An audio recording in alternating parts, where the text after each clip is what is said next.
All you have to do is think back to when Diana Taurasi announced her retirement.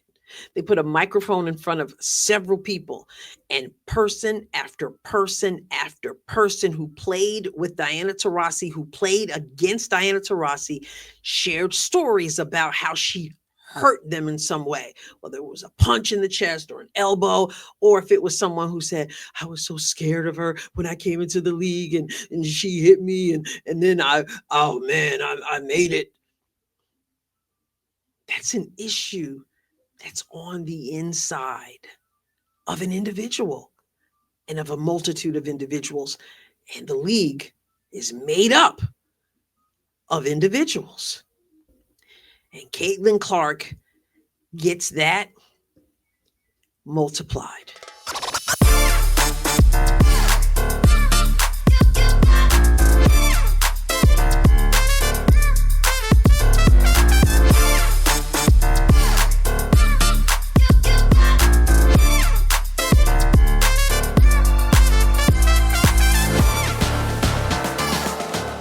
Welcome to another episode of the Adrienne Ross Show, where sports and culture connect. I'm going to get into the Wall Street Journal opinion piece. People have sent me the link. People have asked me to give my feedback on it. I read the article. I have not watched anyone's opinion of the article. I've watched no one's YouTube videos or anything like that. I did read a response from Jamal Hill, which I will get into, but totally not under the influence of anybody else's thinking. I don't even know what people are saying out there. And you guys know that's how I like it. I like to respond before I check out what anyone else has to say, if I check it out at all. Let me just say what I said in my earlier video, and that is, if you hear some noise outside, some music, some pounding, someone's working outside on my house, and I'm not trying to be melodramatic with music in the background if you happen to hear anything. Although, with the topic at hand, it might be appropriate. I don't know. I'm not quite sure how this is going to go, how far we're going to get here, and what it's going to look like. I just know that I'm going to give some thoughts. So if you're one of those people who gets in comments and says things like, would you get to the point already, or your thoughts are all over the place, or all that, save your comment. My thoughts are probably going to be all over the place. So if you find that it is and you can't handle it, feel free to exit stage left. You don't have to announce it. You don't have to complain about it. But for the rest of you, I hope you hang in for the whole video and work with me here as I hem and haw, because I'm probably not going to overly edit this at all. It's just going to be what it is. So the Wall Street Journal article, not going to read the whole thing. I imagine you've read it, but I am going to pull it up and I'm going to make some points about it. I'm not going to spend a whole lot of time on it. Actually, it's really more of a springboard into what I want to say about what's going on with this league, with Caitlin Clark, with all the drama that comes with the league. So let me pull this article up. Interesting title to this opinion piece by Sean McLean. It says, the WNBA and Caitlin Clark's civil rights. If the league won't act to protect its superstar from a hostile environment, the government should do so. This article comes with receipts. Like I said, I'm not going to read through the whole article, but it absolutely comes with receipts. In the article, it points out what Caitlin Clark has done for the league. In fact, it starts with that. Caitlin Clark has done for the Women's National Basketball Association what Michael Jordan once did for the NBA. Made it more valuable, watchable, and marketable.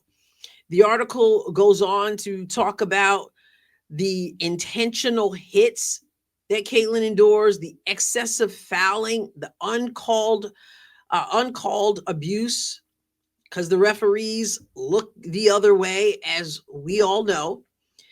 It goes into the race issue. Is it because she's white? It points out that Asia Wilson had said before Caitlin Clark got in the league good that it boils her blood, that people don't say she's getting attention because she's white. Asia Wilson says it's absolutely because she's white. Going back to the fouls, it points out that even Rebecca Lobo, this league was started in part with Rebecca Lobo in mind. She calls the games and she's pretty decent at it. And she is pretty decent at calling a foul a foul. And she's been very clear about how Caitlin Clark has been fouled repeatedly and the whistle doesn't blow. I'm getting away from the article for a second, but we even saw where an official, we don't know what he said, but an official said something to Caitlin Clark that caused her to explode. Definitely seems like he went over the top in whatever he said, but somehow he felt comfortable to say that to Caitlin Clark. The article talks about professional sports are multi-billion-dollar industries subject to the same civil rights, antitrust, and labor laws as any other. And so it's asking, or I should say the author, is asking for the government to step in to protect the superstar if the league will not do so. He quotes a case, Harris versus Forklift Systems in 1993. He talks about Sheila Johnson, who is a co-owner of the Washington Mystics, and her reaction to Caitlin Clark being on Time magazine. He talks about how she was ranked 9th among guards in the league. He points out that Dick Vitale called it pure jealousy. He didn't mention Charles Barkley, but Charles Barkley also talked about the pettiness of these women in the league. He talked about the Olympic snub. He says here, Miss Clark's targeting may reflect a culture of disparate treatment, and the evidence provides reasonable cause for a federal probe into potential civil rights violations.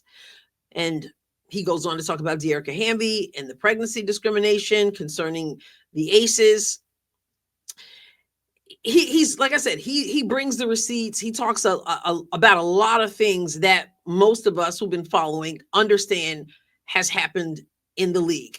He says here that the Labor Department should review league protocols for workplace safety. If evidence shows discrimination or retaliation, the Justice Department Civil Rights Division must act. Okay. So let me go to the last paragraph because that's the perfect place to stop. It says Caitlin Clark has already done more for women's basketball than most athletes do for their sports in a lifetime. She's brought new fans, sponsors, and unprecedented visibility to her league and peers. None of that will last if the reward for excellence is physical targeting and institutional neglect.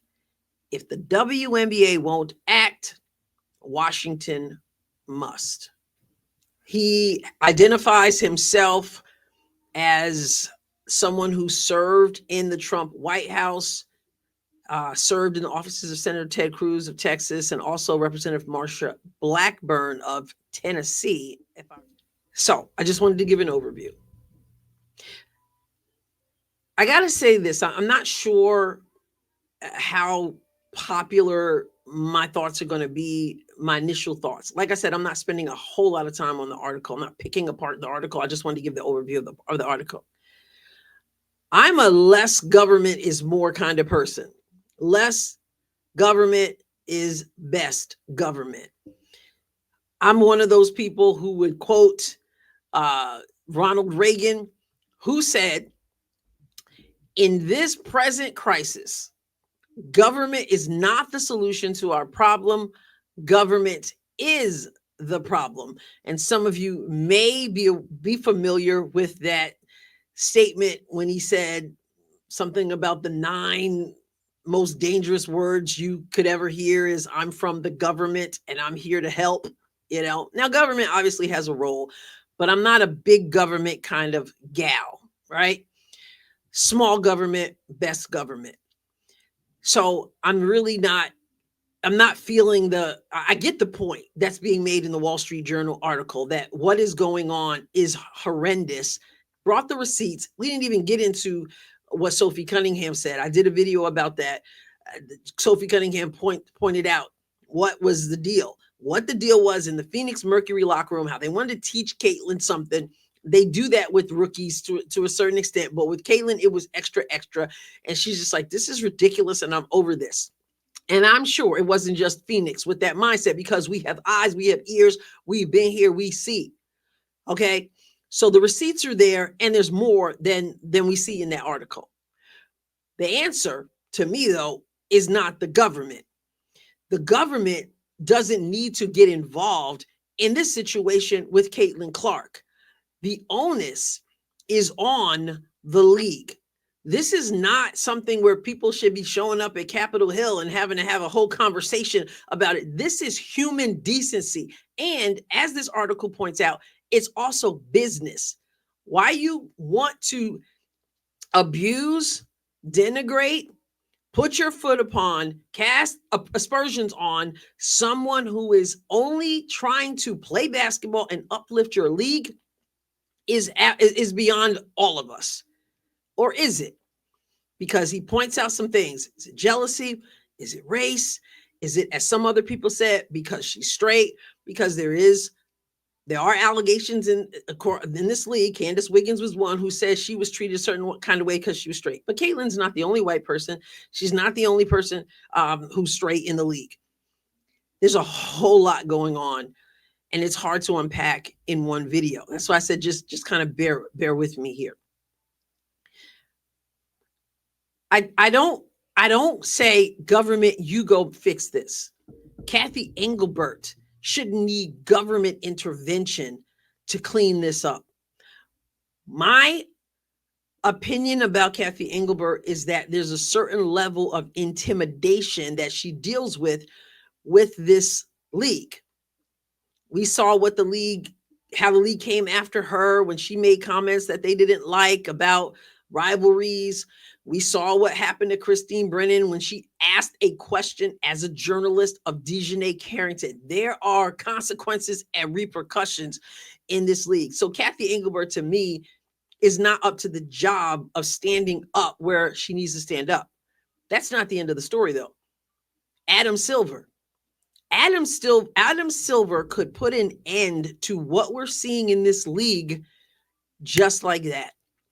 He can clean this thing up. Why are we talking about government having to step in? Why are we even at this point? Adam Silver, who is bankrolling the WNBA, should understand from a business perspective, if not a humane perspective, that this thing is out of control and should be commissioner enough, if not man enough, to do something about it as commissioner of the WNBA, of the NBA, and Kathy Engelbert as the commissioner of the WNBA. And I've heard people say a lot that if David Stern was still alive, he would have stepped in, and he would put an end to a lot of this stuff. We'll never know about that. We just know that this is where we are. So this is where I got to get to who I really am. You hear me talk about getting to your bag. You heard the expression? Because I've been writing and speaking. And before I started covering basketball, I podcast even before I was on YouTube, and then covering other stuff even before I started covering sports on YouTube, and obviously always writing and speaking. And so now I've got to step into to get back to who I am and why I'm in this space. Apparently, I have said repeated times that sports are a microcosm of society. This is a game, absolutely. But there's more to it than that. This issue that we're dealing with, that we're having conversations about, that people are writing articles saying government needs to get into, that we're saying that the WNBA leadership needs to do something about, this is not a basketball problem. This is a spiritual problem, and it manifests itself in this league, just as it manifests itself in other areas of our lives, including government. Now, having said that, I may have lost some of you right there, but I know for a fact there are some of you, because we've communicated, whether you've left comments, whether you sent me emails, whether you're in our member part of the members of the channel, and we talk about some of this, you understand that this is more than basketball. This is a spiritual issue, and there is a rot in the core of the WNBA. And I'm not trying to put down the players as individuals, but I'm telling you that this thing goes deep. Now, some people say things like, well, it's always been like that in the WNBA. Not so. Earlier in the days of the WNBA, there wasn't what we see right now in the DNA. I don't know when it changed because Caitlin brought me back. But in the early days of the WNBA, it wasn't there. Sophie Cunningham, again, pointed out that Caitlin Clark was a target. And she said, rookies to a certain extent always get a certain something. But this was more. Some of that stuff just needs to stop. Even the stuff that they have all agreed was okay. I mean, like if you want to say to the rookie, hey, you got to buy lunch today because you're the rookie, or you've got to set up the cones today because you're a rookie, that's one thing. But when you start targeting someone, when you start going after them, knocking them down, scratching, clawing, denigrating, saying, apologize for who you are and your white privilege. And when you start doing all that and then physically and mentally abusing someone, you've crossed the line. And whether it's race, which plays a factor, whether it's where you came from, because you're from Iowa, which I've tried to explain before. Some people don't get it, but there's a difference between a Caitlin Clark who went to Iowa and a Breanna Stewart who went to UConn. In the minds of people, there's a spiritual problem that is at work.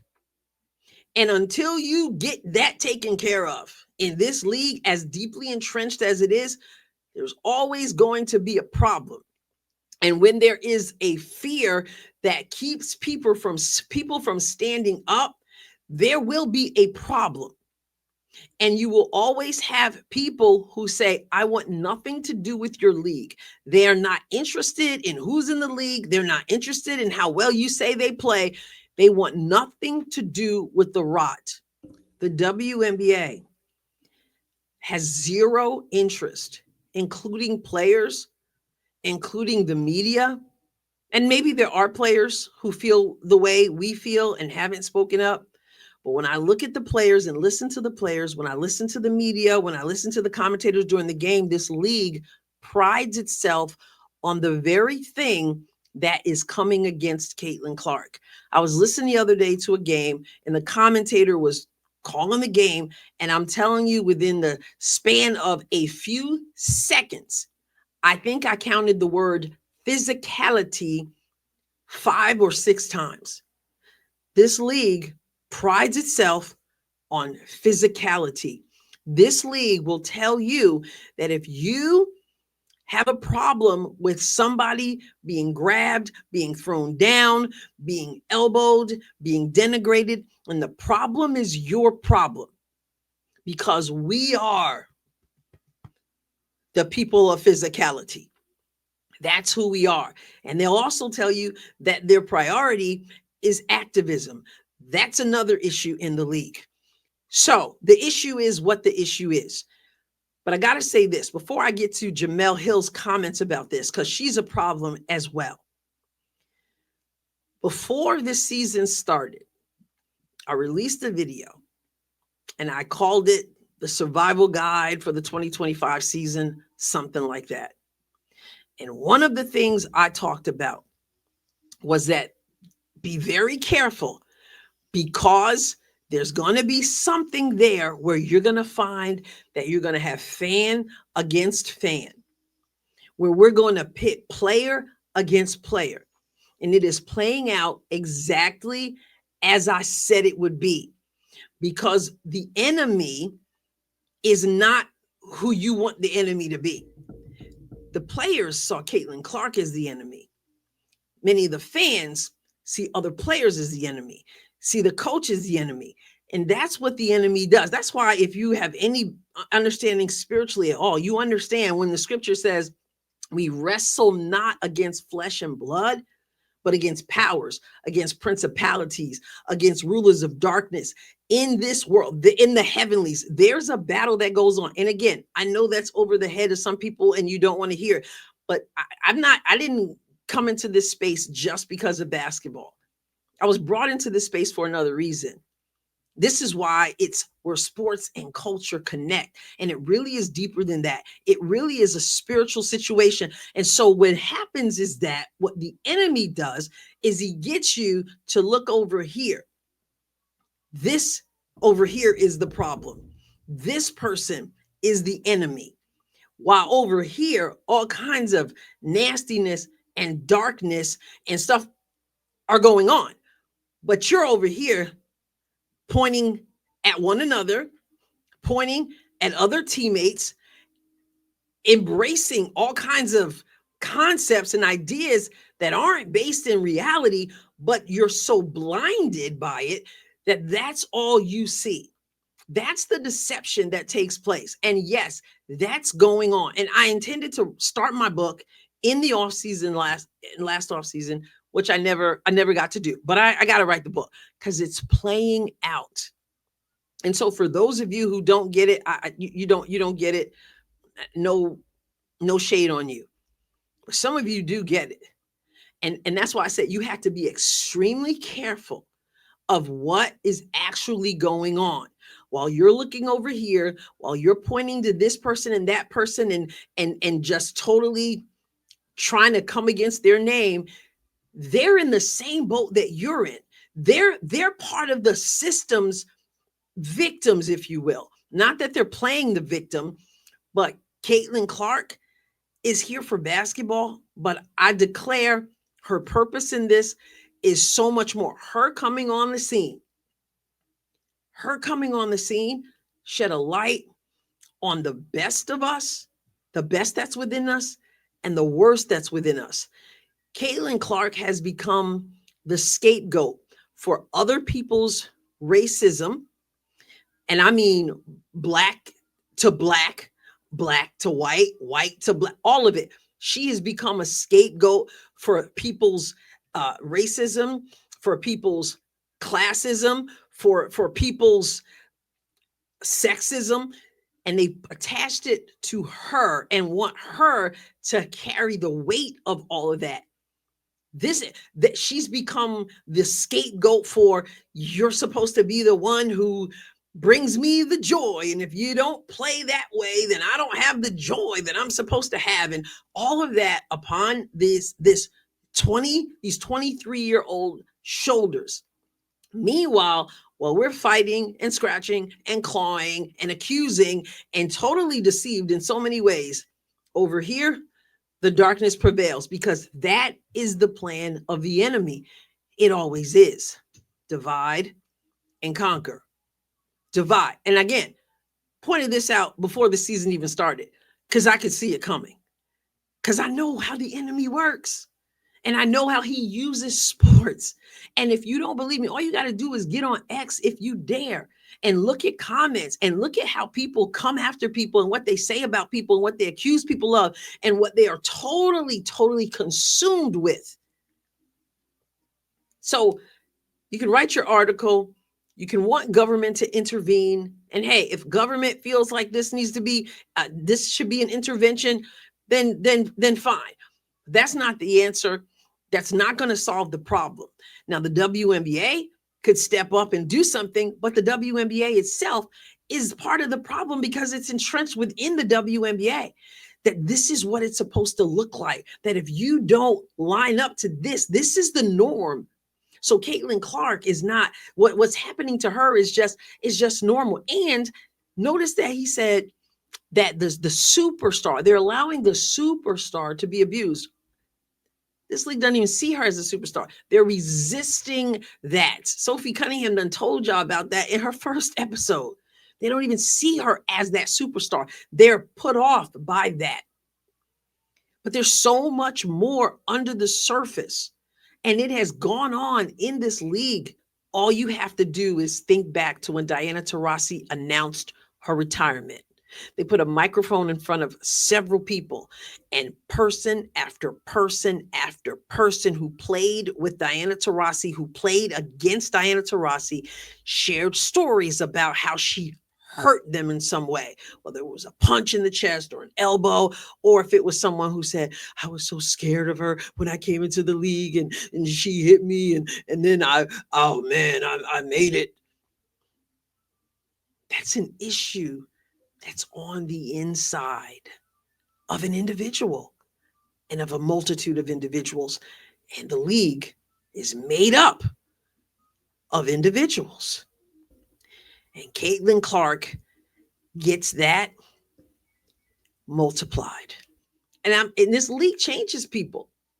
That's why we pray for people. I'm telling you, you guys, it's so much more than basketball. That's why even among the members, we've got a list that we pray about, because there's so much more that's going on.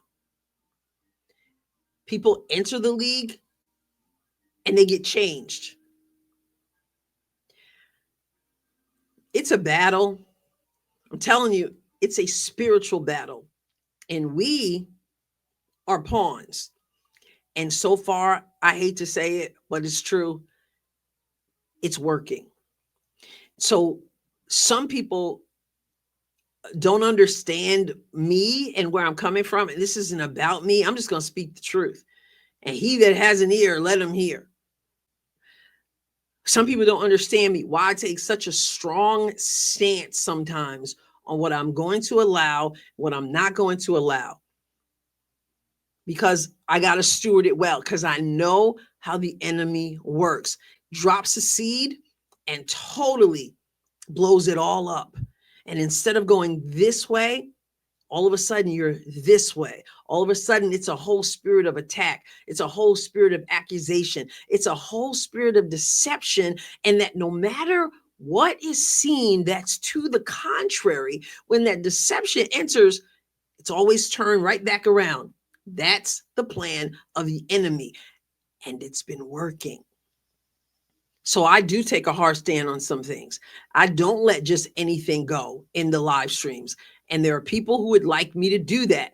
But there are people who constantly thank me that I don't, because I will not be a pawn in the hand of the enemy. We're going to watch. We're going to enjoy. We're going to stand up. We're going to speak out.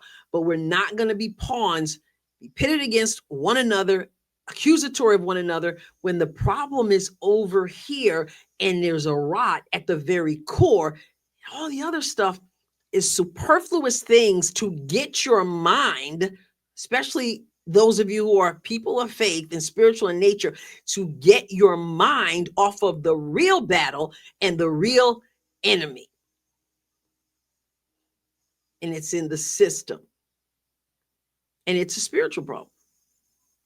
So, like I said, some people will get this, absolutely get it. Others won't. It came out the way it came out. I just know what I know. And I refuse to partake in what I know is the plan of the enemy. Got to write this book. I know I do. I'm going to go now to what Jamal Hill posted about this article.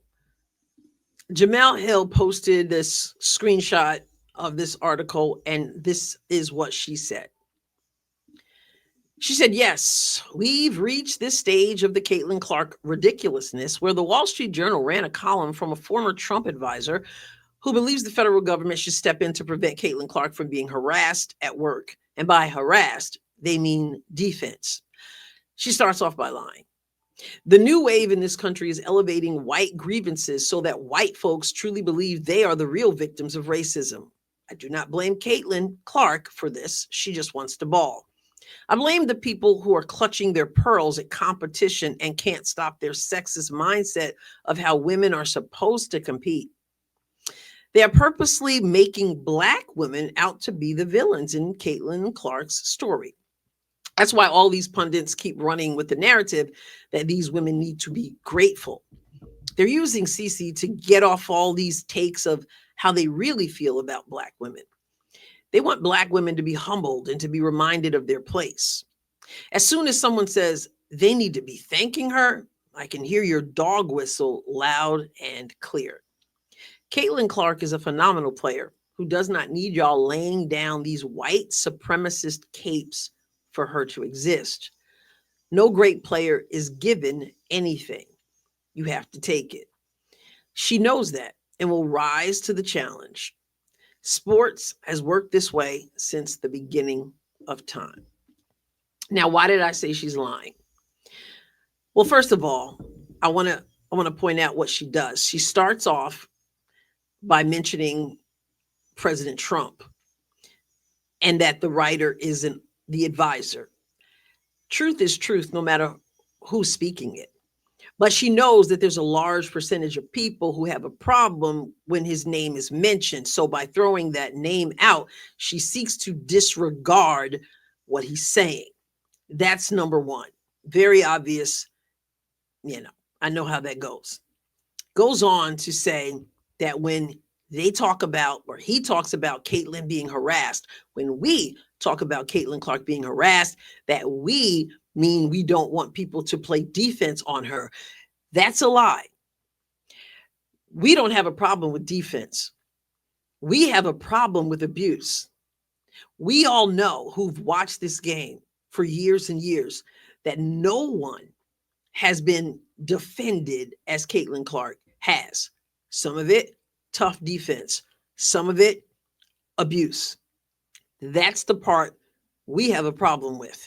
And the fact that she doesn't see that, again, is the fact that she's blinded by her own agenda and the rot of the WNBA that prides itself on some kind of physicality and then excuses itself for extra physicality for Caitlin Clark, even when you have someone like Gino Auriemma, whom we heard say that she basically deserves it because she dare talk back on the basketball court, which is also part of the game, right?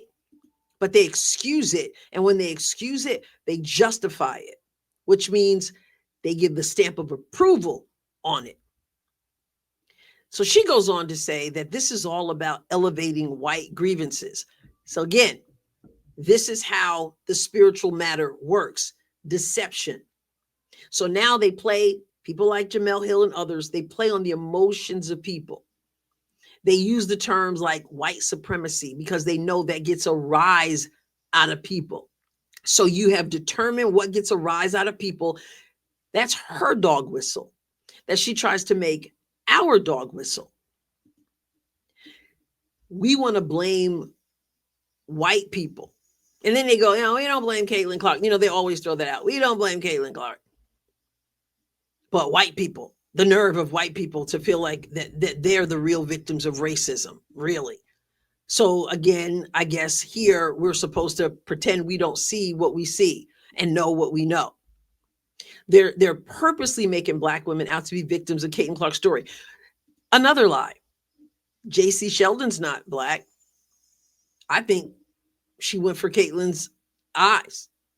Marina Mabry, not Black.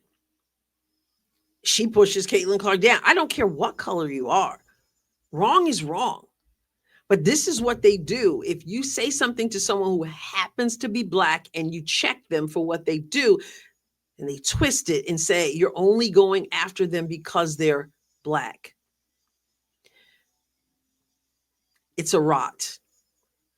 Then we come back to Caitlin Clark being a phenomenal player. She doesn't need y'all laying down these white supremacist capes. What does this have to do with white supremacy? Now, have I seen racist comments from white people to Black people in this league? I absolutely have. Have I seen racist comments from Black people to other Black people? I have. Have I seen racist comments from Black people to white people? I absolutely have. Trying to get us to look over here and change the conversation for what it is, which is in the DNA of this league, there's a problem. And the league is made up of people. So within the DNA of people, there's a problem. And part of it we see in Jamal Hill so often because she can't see past the color of a person's skin, which is part of the problem in this whole situation. But the Caitlin Clark situation is not just about race or color, because there's only one race, the human race. It's not just about color. It's a whole lot of things.